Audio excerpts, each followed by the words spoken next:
Iran regime's terror plots against MEK highlighted in new US report.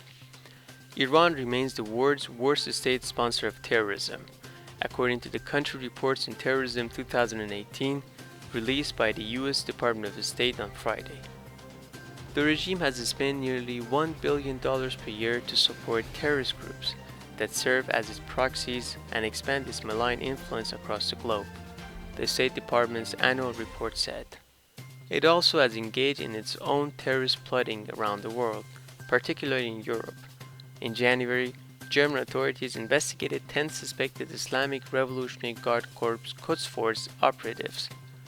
In the summer, authorities in Belgium, France, and Germany thwarted an Iranian plot to bomb a political rally near Paris, France.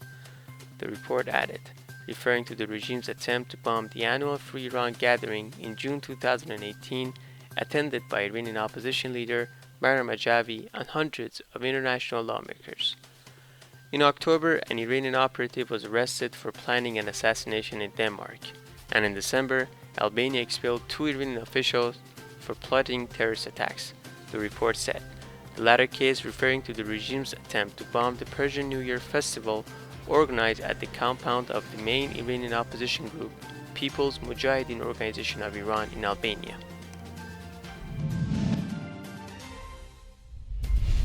Iran's education system plundered and destroyed by the mullahs.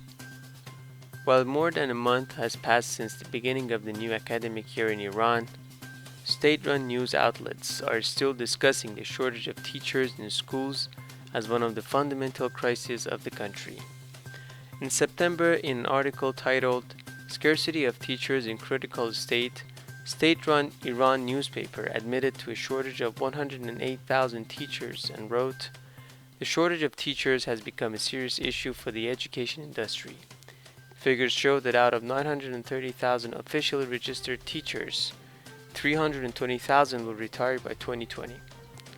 It is clear that the root of the problem is the corrupt rule of the mullahs. While Iran's teachers are regularly protesting the poor conditions of the education system and demand fundamental changes to ensure better education for the future generations of Iran, the regime proceeds with cracking down on their protests and arresting them." U.S. imposes new sanctions on the Iranian regime's construction sector. The U.S. announced new sanctions on the Iranian regime's construction sector and trade in foreign materials used in the regime's military or nuclear programs.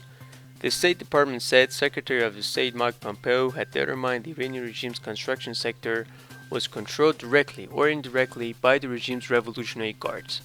As a result of this determination, the sale, supply, or transfer to or from Iran of raw and semi-finished metals, graphite, coal, and software for integrating industrial purposes will be sanctionable if those materials are to be used in connection with the Iranian construction sector, the State Department said in a fact sheet.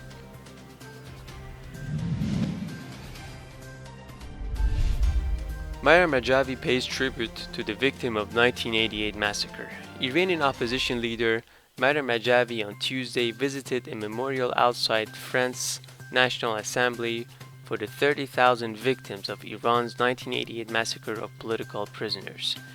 After addressing a conference on European policy on Iran at the National Assembly, Maryam Rajavi attended the memorial to the MEK members who gave their lives in defense of freedom and democracy in Iran. Addressing the memorial, Maryam Rajavi said, "We are standing next to the images of hundreds of heroic martyrs of the Iranian people. These young, energetic, enlightened, proud, beautiful, and selfless martyrs bravely confronted the ruling despots. They rose up for a cause. They defended freedom and embodied the Iranian nation's dignity. Seeking justice for these martyrs, for the victims of the 1988 massacre, and for all the oppressed people of Iran is a patriotic commitment." Mrs. Rajavi continued, "This is a commitment and an unwavering pledge to achieve freedom. It is an unflinching commitment to overthrow the mullah's theocratic regime. This is my commitment and responsibility, and yours."